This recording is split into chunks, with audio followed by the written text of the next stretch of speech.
Assalamualaikum warahmatullahi wabarakatuh. Waalaikumsalam. Alhamdulillah, alhamdulillahil karim al-ghaffar ar-ra'ufus sattar alladhi waffaqa ibadahu as-salihina ila dhikrihi wa ibadatihi ana al-layli wa atraf an-nahar. Allahumma salli wa sallim wa barik wa karrim wa aqbid ala sayyidina wa habibina wa syafi'ina wa qurrati a'yunina wa maulana Muhammadin salatan tamla'u biha qulubana yaqina wa biha Allah fid darain min kulli su'in wa makruhin yaqina wa ala alihi wa sahbihi wa barik wa sallim. Amma ba'du.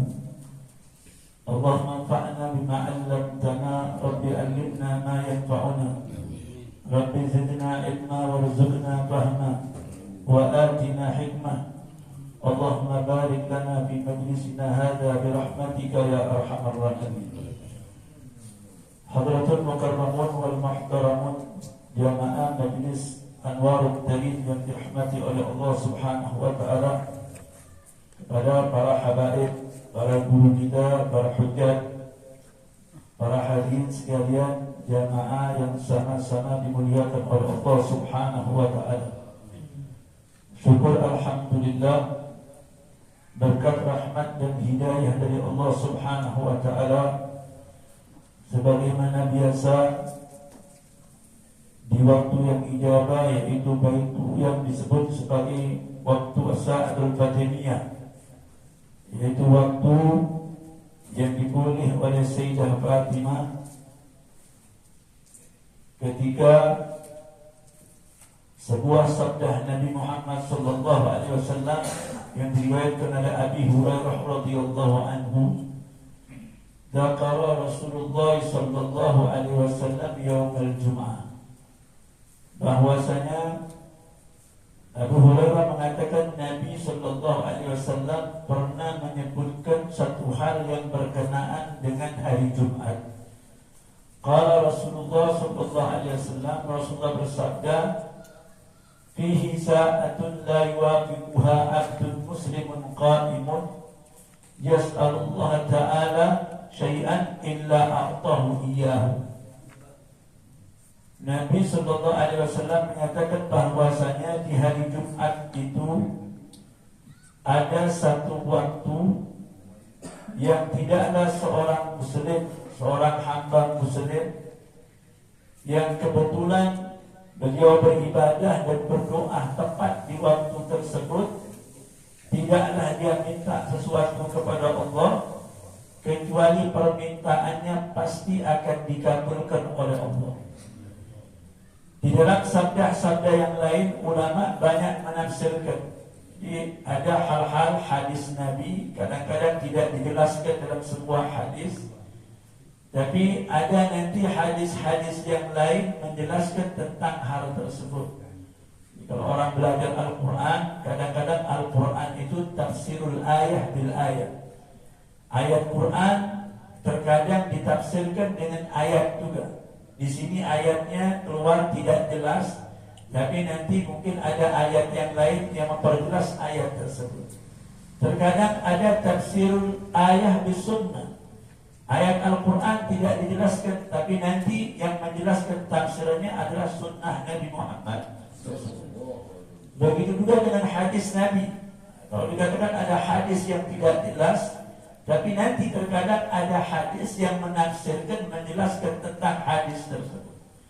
Jadi ketika Nabi Muhammad mengatakan bahwa ada satu waktu yang ada di hari Jumat, tidaklah seorang hamba beribadah kemudian dia memohon kepada Allah Subhanahu wa ta'ala sesuatu kecuali permintaannya dikabulkan oleh Allah. Ada beberapa hadis yang menjelaskan kapan waktu itu tersebut. Apakah waktu itu sepanjang hari Jumat? Ada sebagian hadis menjelaskan bahwasanya waktu yang dimaksud oleh Nabi itu dimulai ketika khatib naik mimbar hatta tuqdah salat, Ya, ada yang mengatakan bahwa waktu tersebut dimulainya ketika khatib naik mimbar sampai selesai sholat Jumat. Tapi ada sebagian lagi yang mengatakan waktu tersebut hina ba'dal asri hatta ghurubus syams. Ada hadis yang lain yang menjelaskan waktu tersebut adalah ketika masuk waktu asar sampai terbenamnya matahari. Jadi kalau kita katakan ini kenapa disebut dengan waktu Fatimiyah? Karena Sayyidah Fatimah radhiyallahu anha, putri kesayangan Nabi Muhammad, beliau kalau hari Jumat itu dari mulai sholat asar beliau tidak bergerak, tidak berdiri di tempat sholatnya sampai datang waktu maghrib.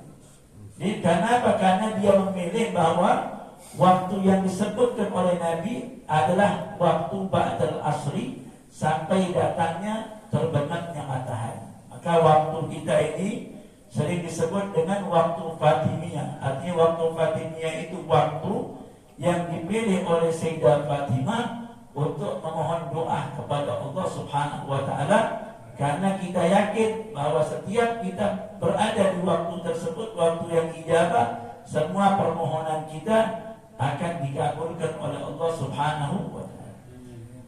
Jadi orang-orang yang berzikir, yang menggunakan waktu tersebut dengan sesuatu yang baik, di antaranya orang beribadah bisa berzikir kepada Allah, ataupun beribadah dengan ibadah yang luar biasa, menuntut ilmu yang diwariskan oleh Nabi Muhammad SAW. Ya, tempat seperti ini, waktu seperti ini, waktu yang ijabah, kemudian digunakan untuk menuntut ilmu Nabi. Yang setiap kali orang menuntut ilmu itu dikatakan tidak dilakukan. Kalau orang menuntut ilmu, ketika selesai menuntut ilmu, Nabi mengatakan gumu maghfurah. Ada dalam hadis qudsi bahwa berdirilah kalian, bahwa kalian semua sudah diampuni oleh Allah Subhanahu wa Ta'ala. Jadi tidak ada satu perkumpulan yang kita dijamin oleh Allah pasti diampuni oleh Allah kecuali kita duduk di majlis ilmu. Ya, Luqmanul Hakim. Ya, seorang Luqmanul Hakim ini seorang yang disebut sebagai hakim. Hakim itu orang yang bijaksana. Beliau bukan nabi, bukan rasul, tapi beliau seorang yang soleh. Saking solehnya, setiap kata-katanya itu merupakan kata-kata yang penuh dengan nasihat. Jadi orang dikatakan orang bijak, dikatakan kalau dalam bahasa Arabnya bijak itu artinya hakim. Hakim itu kalau dia memberikan nasihat, nasihatnya itu pasti tepat. Itu dikatakan rajulun hakim. Makanya Luqmanul Hakim dapat gelar dari Allah sebagai Luqmanul Hakim, orang yang bijaksana. Sehingga kalimat yang keluar daripada lisan Luqman ini diabadikan oleh Allah dalam Al-Quran. Diabadikan oleh Allah dalam Al-Quranul Karim. Sampai ada satu surat di dalam Al-Quran bernama surat Luqman. Banyak. Itu di antara nasihat-nasihat Luqmanul Hakim. Nah, sebagian nasihatnya beliau selalu mengucapkan nasihat ini ditujukan kepada putranya. Ya, dalam satu riwayat Luqmanul Hakim itu pernah mengatakan kepada putranya, beliau katakan ya bunayya jalisul ulama. Dia katakan wahai anakku, duduklah engkau bersama ulama, wazahibhum birukbatika, dan dekatkan engkau punya dengkul dengan ulama. Artinya duduk dengan ulama, dekatkan dengkulmu dengan ulama. Fa innallaha subhanahu wa ta'ala yuhyil qulub, fa innallaha yuhyil quluba bi'uduril hikmah kama yuhyil arda biwabil sama. Beliau katakan dekatlah dengan ulama, dekatkan dengan kedua dengkulmu, karena Allah itu menghidupkan hati seorang hamba itu dengan hikmah, dengan ilmu, dengan nasihatnya para ulama, sebagaimana Allah menghidupkan tanah dengan rintihan air hujan. Jadi kalau hujan itu bisa menyuburkan tanah, maka nasihatnya ulama, ilmunya ulama itu bisa menghidupkan hati kita. Jadi orang dikatakan kalau orang gak mendengarkan nasihat sampai 40 hari kita gak dengar nasihat ulama, karena qalbuhul qasi, nanti hatinya akan beku, akan keras. Orang yang paling dibenci sama Allah adalah orang yang hatinya keras. Makanya orang diperintahkan untuk mencari hikmah. Di mana letaknya hikmah? Ya di kitab-kitab ulama ini. Bagaimana orang caranya? Dikatakan di sini ta'allamul hikmah bi arba'ati umur. Ya, ada ulama mengatakan kalau antum mau belajar hikmah, artinya mau bijaksana, maka bijaksana itu sifat bijaksana bisa dipelajari dengan 4 perkara. Jadi kalau mau belajar jadi orang hakim, hakim itu artinya kalau meletakkan sesuatu tepat, kalau ngomong sesuatu tepat. Makanya orang dibilang ahli hikmah. Ahli hikmah itu bukan yang pintar bikin jimat, ya. Kita bilang ahli hikmah. Artinya ahli hikmah itu orang yang kalau dimintain nasihat, nasihatnya benar. Orang-orang dulu, datang ke ahli hikmah, dinasihatin. Orang yang datang ke ahli hikmah itu pasti orang yang sakit. Ya bukan sakit badan. Kalau sakit badan datangnya ke dokter. Orang yang lagi sakit hati, ya hatinya lagi gak beres, lagi bunda, ada masalah ini, ada masalah ini, datang ke orang yang disebut dengan ahli hikmah. Supaya apa? Supaya dapat solusi. Solusinya supaya benar, ya solusinya benar. Agar solusinya ini sesuai dengan Quran, sesuai dengan hadis. Bukan nanti kalau datang ke orang yang gak tepat, nanti solusinya malah melanggar agama. Oh itu gampang. Ada apa? Saya lagi susah pakai, ya udah beliin ayam hitam aja kan begitu. Nah nanti kita potong, nanti bikin saja. Kalau enggak ini ente bayar pakai jimat. Nah itu ahli hikmah yang gak betul. Ya, walaupun dibilang itu ahli hikmah yang benar itu ngasih solusi sesuai dengan Quran. Orang datang, mungkin orang ini kurang sholat, ya makanya hidupnya gak benar, jarang sholat. Ini orang subuhnya suka kesiangan. Ini orang banyak uangnya tapi sama orang tuanya gak silaturahmi. Hukum kedua ini diberikan solusi, itu namanya hakim. Orang yang memberikan solusi, solusinya tepat. Artinya tepat itu sesuai dengan Al-Quran dan Sunnah. Itu namanya rajulun hakim. Makanya orang hikmah itu bilang rajulun hakim. Ulama mengatakan orang bisa mendapatkan hikmah dengan 4 perkara. Yang pertama al-iktsar min dzikrillah. Orang kalau kepengen hakim, jadi orang yang tepat, kalau ngomongnya tepat, dia harus banyak zikir kepada Allah. Banyak zikir. Artinya zikir ingat Allah Subhanahu wa taala, ya, berzikir. Ya, baik dengan lisannya. Zikir yang dia baca dihadirkan dalam hatinya. Jadi bukan lisannya dia yang berzikir, tapi hatinya juga berzikir. Jadi zikrul lisan wa hadirul qalbi. Orang berzikir dengan lidah dan sekaligus zikirnya dihadirkan dalam hatinya. Supaya apa? Supaya zikir itu memberikan manfaat.